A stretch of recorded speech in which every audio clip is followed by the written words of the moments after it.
You're listening to the Ballet Piano Podcast, lifting the lid on dance accompaniment.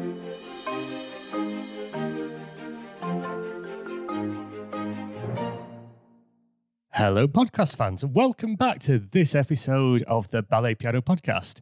My name is Chris Hobson, and as always, social distancing with me is Miss Akiko Hobson. Hello. Matt Gregory. Hello. Hello, and hashtag David Yao of Instagram. Hello. Hello. Gentlemen, how are you both? Are you well? You look fabulous on my laptop screen. How are you both? I'm absolutely Still smashing. kicking. Yeah, absolutely great. Yeah. Still kicking. Yeah. Matt, your hair's looking good. David, yours looks fabulous. Just getting longer and longer, isn't it? My hair looks so long. Yeah, me too, Matt. I'm using the headphones as an Alice band to hold my hair back. It's so long. Exactly. I get out of the shower usually about 2 minutes before I log into my first Zoom class in the morning. And what I'm noticing is when an hour and a half later, I go and walk the dog and I take the headphones off and I've got a big flat patch in the middle of my hair where the headphones have been. So it's a good job I'm not on the pull anymore. I imagine that's about as attractive as eating garlic on a first date. Right. Who's ready to jump into the podcast? Are we all ready to go? Yes. Let's do it. Yes. Lovely. Right, so this week we are going to be talking about Grand Allegro, which is basically the biggest, the strongest, and the most dynamic of all the ballet exercises, comprising of movements such as grand jeté, cabrioles, saut de base, tour jetés, etc. But before we get there, we're just going to stick on the pause button a little bit and just reflect on what we discussed last week from medium allegros and how a medium allegro can segue through into Grand Allegro as the preparations, because there's a lot to discuss in medium allegro. I think we did a lot of justice to it in the previous episode, but we could always do more. So we're just going to quickly top up on that, aren't we, David? So please take it away from the sort of the medium or the back end of medium allegro, if you don't mind, please. Well, if we just cast our minds back to think that there are 5 levels of jumps, really. You're very close to the ground jumps that we talked about. First of all, the terre-à-terre jumps. We talked about petit sautés, which have a little bit more jump and stability. And then petit allegros, which jump around and move around. And now we're at medium jumps. And then we're going to go to the bigger jumps, the Grand Allegro. And as we said, almost all jumps can be done small, medium, or large. Yeah.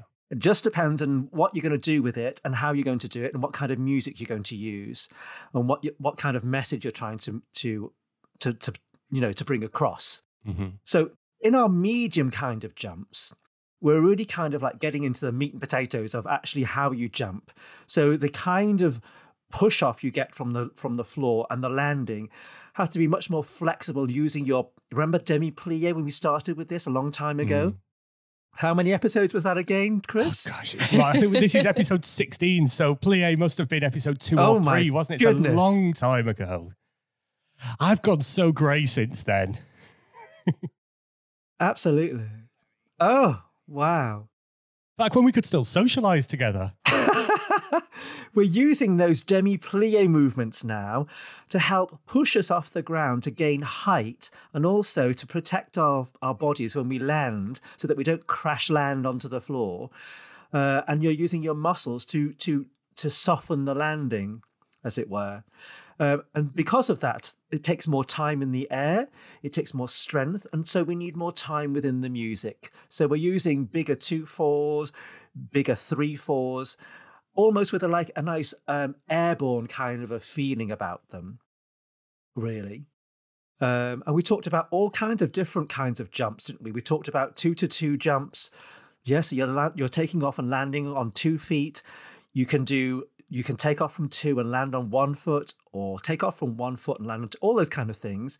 And now we're going to put those things into practice now. And so, as you said, we're doing things like grand changements, which could be a medium jump. That's 2. You're bending your knees, jumping in the air, and then landing again, having changed your feet from 5th to a 5th. Or you could do any sautés like that in a sort of a bigger jump.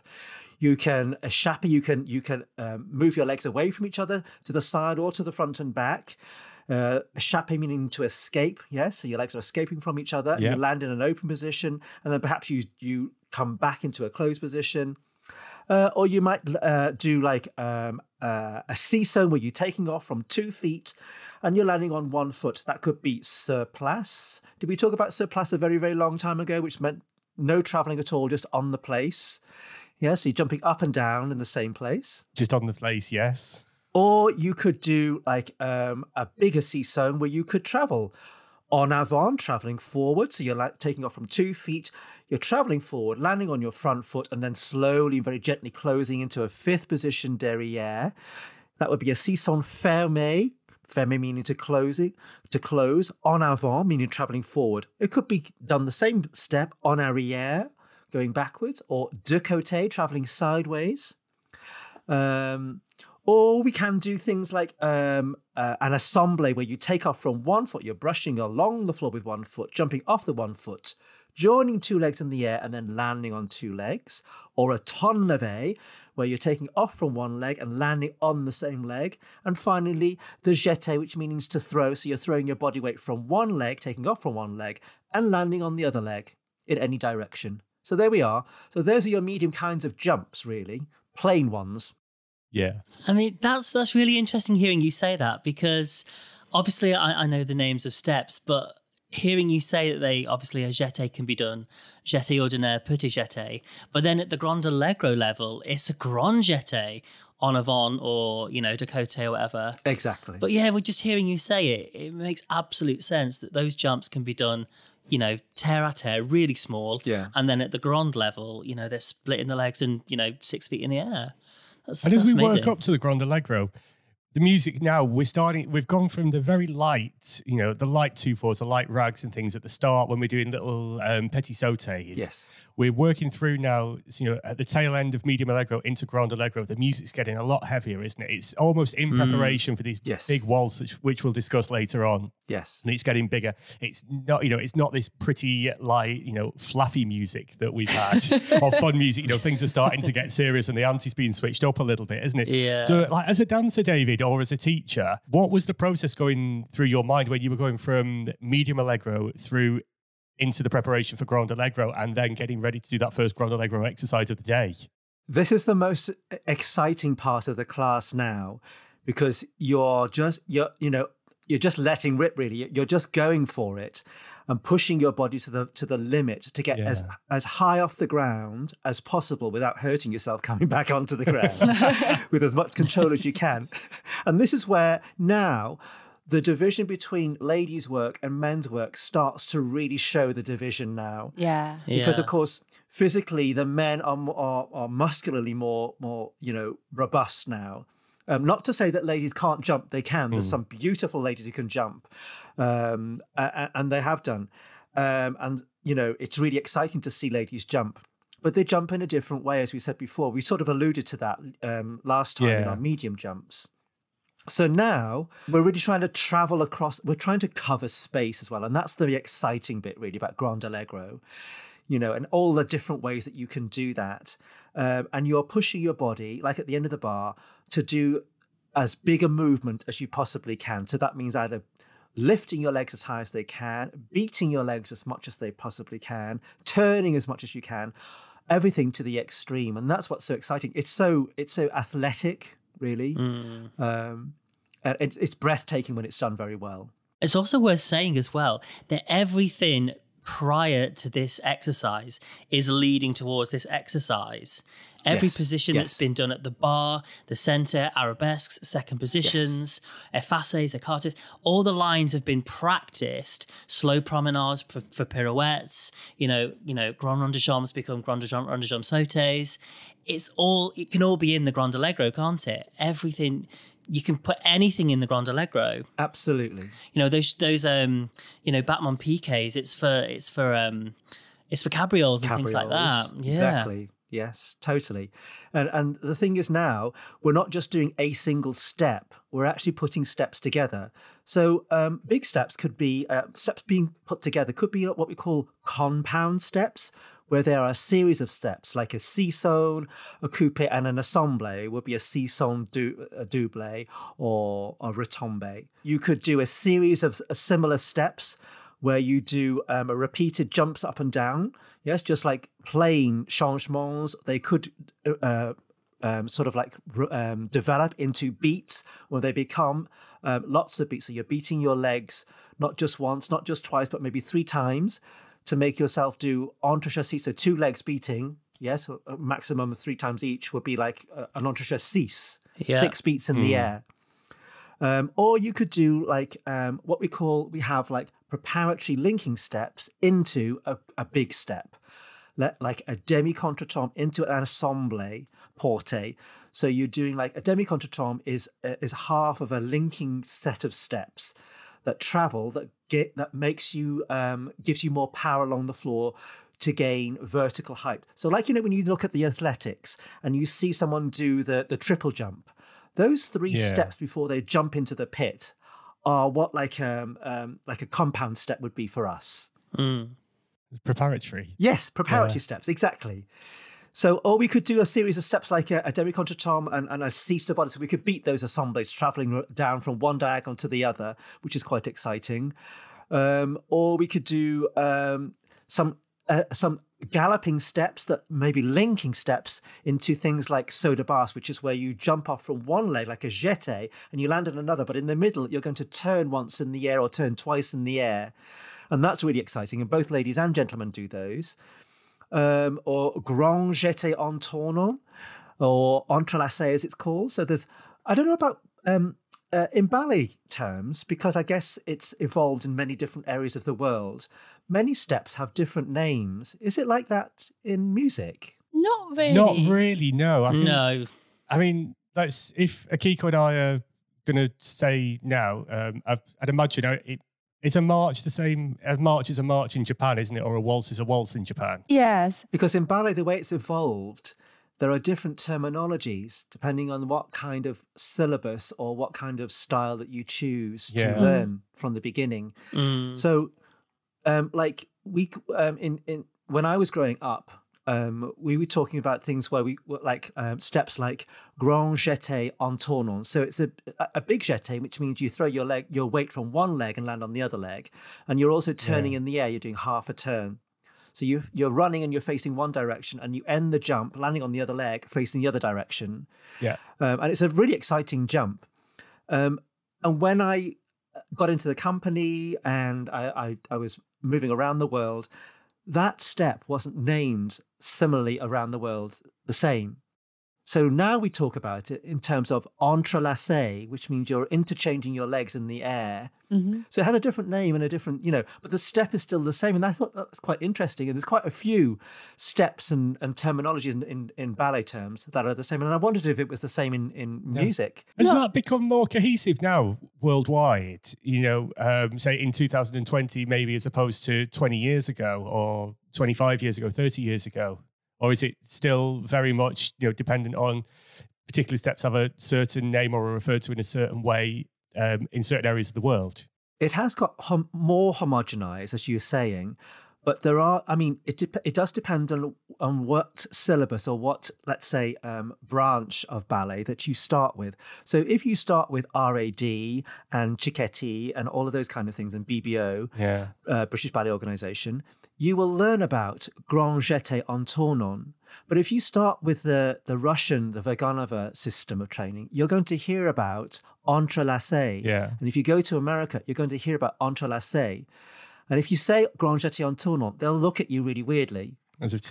So what I do now is I actually say these steps have many different names, but when you look at them visually, they're going to look the same. So what you need to do, like if you learn a different language, you just need to know that thing is the same. Yeah.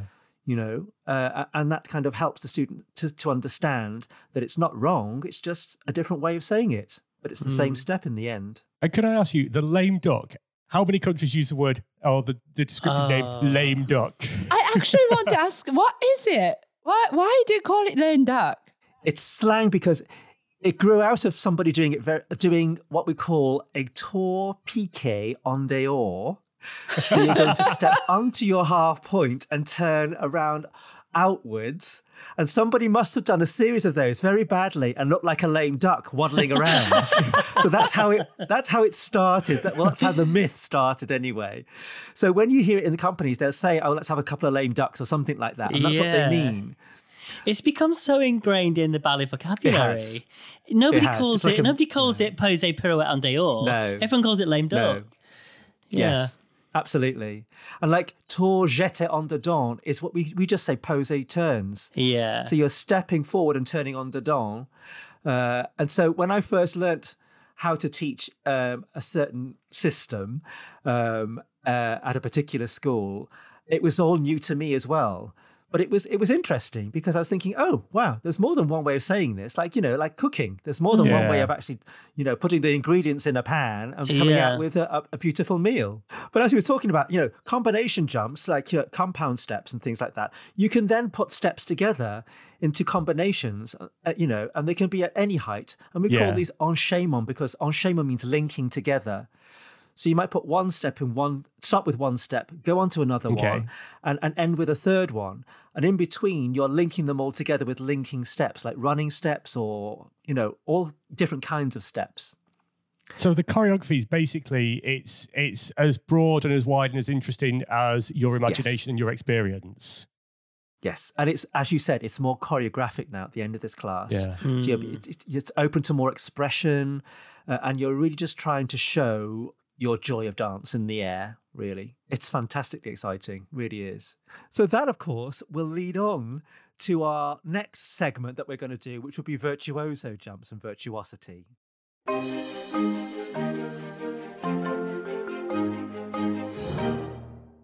So, kids, musicality for Grand Allegro. Matt, I've nicked your kids and I am using it every week. That's fine. Oh, we can just change who's the daddy each week, can't we? This week it's me. So musically, we are mostly going to be on a blooming big waltz, aren't we? Usually. Yeah. Usually, yes. And it's going to be a big waltz to match the the big and exciting and soaring movements that are going on in the class, isn't it? So you're going to have big octaves in the bass for the cha-chas. But interestingly enough, I was thinking about this. We call it Grand Allegro. So the exercise for Grand Allegro is not musically what you're going to expect when you have a piece of music and you say it's an Allegro, is it? Because it's not. It's big. It's heavy. It's it's very majestic. It's maestoso almost. It's big. Yeah, absolutely. As a novice accompanist, you come in and you hear this, okay, we're going in for Grand Allegro. And I remember doing this right at the start of my career, and having, being told to have a few big waltzes ready for the end of class. So having the show part, yum, ba ba bum, ba ba bum, ba ba bum, bum. And the minute waltz, yum, ba ba and thinking, really working really hard on my finger dexterity to get it really quick, and then getting there and the tempo being cha, cha, cha, and thinking, oh, God, I'm not prepared for this. Well, now you're competing yourself how many strings you can break in one lesson, no? Depends on what studio I'm in and what piano I'm playing. And I don't do that. With gusto. I have a question to David. Actually, as a dancer, does the volume of the piano, does that matter for you guys to jump high or the dance Grand Allegro? If we play quiet. I absolutely love it. No, it does. It does. Okay. Because it's like raising your voice and projecting your voice if you're a singer, rather than singing very quietly. Now you just want to let go, and so you need that music to help you sail through the air. And when you're if you have a pianist who doesn't really understand you or is not really experienced, they won't understand how much the volume of the music coming out of the piano is important to Grand Allegro. That's great to know, because once, that's what I believed myself without asking any teachers. So I tend to play quite loud music for Grand Allegro. And I was once told that my piano is too loud, and I felt quite horrible. So I'm just quite happy to hear this. It's got to be as full as possible, hasn't it? The music has to be as full as possible. It's got to match the movement. Yes. Yeah. It's got to match the movements, exactly. So to play quietly would be opposite. Yeah, 100%. Yeah. It's like we're trying to recreate an orchestral sound here, aren't we? We are being this big wall of sound that you're going to get. If you imagine like the Nutcracker Grand Pas de Deux or something, you're like 2/3 of the way through or 3/4 of the way through for that the biggest climax. I think there's 2 or 3, isn't there? But the final one where it's incredibly loud. We are trying to recreate that wall of sound and that effect that the dancer is going to get on the stage in their Grande Allegro exercise. Yeah. And we might be playing fortissimo, and we've already played fortissimo, like possibly if there's a big crescendo in an adage that we've done, to evoke emotions earlier in the center. But it might be the same decibel of volume, but it's a very different fortissimo just in terms of how we're playing it, isn't it? It's brighter, it's a little bit almost brasher sometimes. And it's bigger, it's more in your face than anything we've done previously. And what you just mentioned, Chris, about trying to emulate an orchestra, I will, even though I'll play the waltz, I will always fill in and add bits and, and things like that, just to fill in the melody as well, just to create that huge body of sound for the dancers to, to really jump as high as possible. All your own chars for the waltz accompaniment are always going to be in octaves, aren't they? Low down in the piano and jumping up with the stride, as we were referencing last week. So you might. That's what I was going to say. Striding is so important for Grande Allegro. And I remember when I first started playing for class, and I was, really inexperienced, and I couldn't stride at first because it's something you learn. And I remember Andrew Wilson, good friend of ours. You say to me, give me a bit more one, like the first beat of the bar. And I'm thinking, I'm really trying, but I don't know how to stride properly yet. So that's just something that comes from practice. But yeah, I love playing the Could big you explain what waltzes. striding means? Again, I've forgotten. Striding is what you do in your left hand. It's where you find that waltz rhythm. So you'd play with your pinky and your thumb, your big bass note, and then you'd find the chord on the 2-3 in your left hand, and that would be your cha-cha in your left hand, and then all the glorious melody and harmony in the right hand as well. That's your big decoration and your big melody. So the stride bit is what your left hand does. Thank you, Matt. When we come to choosing repertoire for the Grande Allegro, Matt, Akiko, where do you go? Because there are 1,000,001 different waltzes out there, 1,000,001 different massive big waltzes. Many. The big Strauss waltzes. The big Strauss waltzes, the Viennese waltzes, they are great. But you know what? The musical theatre waltzes are perfect for Grande Allegro. My go-to is the Embassy Waltz from My Fair Lady, because it's rousing. I played that a lot, And the waltzes of Richard Rogers of Rodgers and Hammerstein are just beautiful. Carousel, all those big waltzes. I love the Carousel waltz. One of my favourites. Because the way they're written and the way they're harmonised, they're so rousing. They've got lovely 9th intervals and 7ths and 6th intervals, and they're just really rousing, and it's perfect for Grande Allegro. And they're supportive as well, without being obstructive or something like that, aren't they? For the dancers when they're doing these big allegros, because this is where they want the most support musically. Yeah. But we don't want to be doing what we were doing back in Pitti Allegro, which is having a little bit of fun and just playing on the offbeats or cross rhythmic and, syncopation and things. This needs this big one. And quite occasionally, if you think of some of the big, the big ballet waltzes, a lot of them have got on the upbeat, aren't they? So the phrase actually starts either on 2 or 3, which is great if you're doing a Grande Allegro from the corner, because every time you get to that main melody, you've got, just before you take off, you've got, say, like 1, 2, 3. You've just got that little start of the phrase going in. So on beat 1, the melody has already kicked in a little bit for when you go. It's an extra level of support, I think. And when I'm playing the big waltzes as well, if the men and women are doing run, grand jeté, while they're in the air, I'll suspend the music. Yeah. And I'll land on the beat with them because they just want to get as high as possible, and they don't want to have to. They want to, get as big a jump as possible. Yeah. So I'm gonna just wait for them to land before we carry on, and I think that's quite important. If people aren't being very musical, Matt, do you wait for them to land and then get your fist ready on the bottom of the piano? So play beautifully, like sing some beautiful Richard Rogers waltz, yum ba ba ba ba bum bum bum bum, and then they land half a beat late, and as they land, you go on the bottom of the piano. I'm sure that's what you do. I was just thinking, I haven't done that for a long time, but I have done it previously. But this is it's what makes this special, isn't it? This is what makes the relationship between music and dance special, is this sort of work and this sort of exercise. Because like David said, it's choreographed. This is as close as you're going to get really to rehearsing or performing ballet, isn't it? Performing stage ballet. This is it in your Grand Allegro. So it's got to work from both ways as well. But when a dancer's on the music, if we know the dancers well, you might adjust the tempo slightly for them, which I know David sometimes agrees with and sometimes really tries to kick my derriere for in class. And if I do it, I'll hear this voice from the corner shout, "Don't slow down!" And I sort of go, oh my God, I didn't actually realize I was slowing down, because you just get so used to accompanying what you're seeing in front of you. And you know, especially, you know, if you're in school, you know some of the third year lads or girls because you've played for them for a few years, or if you're in the company for a while, you know the dancers that want a little bit more time. So you give them that little bit more time. And it's magical when it works, as long as it's not taken too far and they completely trash the music. Yeah, but especially like male dancers, they do become quite demanding because they want to show how high they can jump. Have you ever had a bad experience with a male dancer, Akiko, on Grand Allegro? Yes. Do you want to tell us? This is quite extraordinary, but I think it's quite fun to share.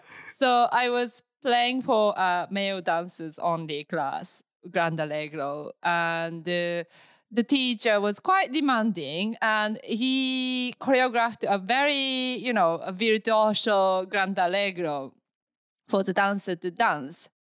And he came to the piano and passionately explained to me that he wants this speed for first bar, second bar is different speed. So he basically wanted the speed change every bar of the big words. So I said to the teacher, I can help you that maybe every 4 bars or every 8 bars I can change the music. But if I change the speed every single bar, you're going to destroy the music. And also the dancer wouldn't know the timing. So I can't do that. And he took it quite personally. So that I went against him.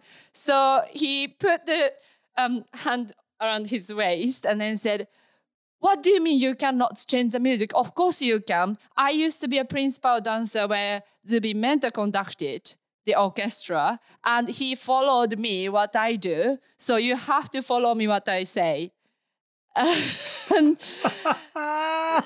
Absolute diva. Wow. So I kind of tried to help him, but obviously, as a musician, you can't possibly change the speed for every bar. No. So he ended up conducting 1, 2, 3 next to me, standing, conducting me and the dancers. The dancers weren't really listening to my music. They were listening to his counting. So it was quite a hilarious class. That was so rude. Yeah, that was, we're good friends. Oh my goodness. You're good friends now. You haven't always been good friends, have you? Yeah, well, I didn't know how to say at that class. Do you know what? That's another issue that we can maybe talk about later on towards the end of the series, or we'll do a little special episode at some point on how do you address issues in a dance studio. How to communicate. And communication. We'll do a special on that at some point. I think that might be fun. Well, I have a story that relates to jumps, and I won't mention any names, but there's a certain principal who's now at the Royal Ballet. And when he was at his previous company where I was playing for company class, I must have they're doing Petit Allegro actually, or sort of, a jump that's coming across the room. And I always watch what's going on. I've always got my head up. I must have put my head down for a second. And as he finished his jumps, he walks by the piano and shouts at me, "Why don't you watch the dancers?" Oh, my. Grabbed his bag gosh. and left the studio. And I'm still playing because people are still coming across the room. And the teacher's looking at me with one raised eyebrow. Like, obviously, this teacher took his side and not the musician's side. Oh. And he just picked up his bag and left the studio. And I was like, I felt so small. I just had to keep playing because people were still dancing. That's awful. That's professional. You were the professional then. You were the I just professional. Not him. kept going. Good for you. And the thing is, this dancer is one of the nicest guys. It just must have been having an off day. It was completely out of character for him because he's an absolutely lovely guy. But But yeah, that's my claim to fame for a certain dance that you're not going to mention the name of. Exactly. But yeah, and it was relating to jumps. So there we go. Do you know what? In that case, I think I feel really lucky because I've probably struggled with every single ballet exercise over the years at some point. Certainly a lot in the start of my career, but I've never really had it with Grande Allegro once I do the tempo, and I've never been shouted at like that. So I think I'm lucky. I think Grande Allegro suits your personality because it's loud and leery. Yeah. Grande Allegro is the only exercise musically where I can't talk over it because the volume's got to be louder than my talking. Yes.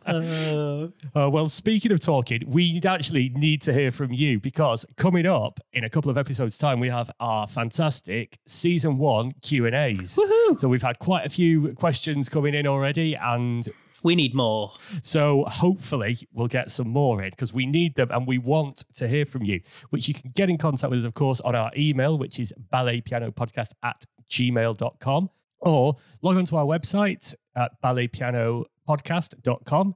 You can get in contact with us there or via any of our social media channels at Ballet Piano Podcast. What do you want to know from us? Is it what I had for breakfast this morning? Is it about Akiko dressing glamorously during lockdown?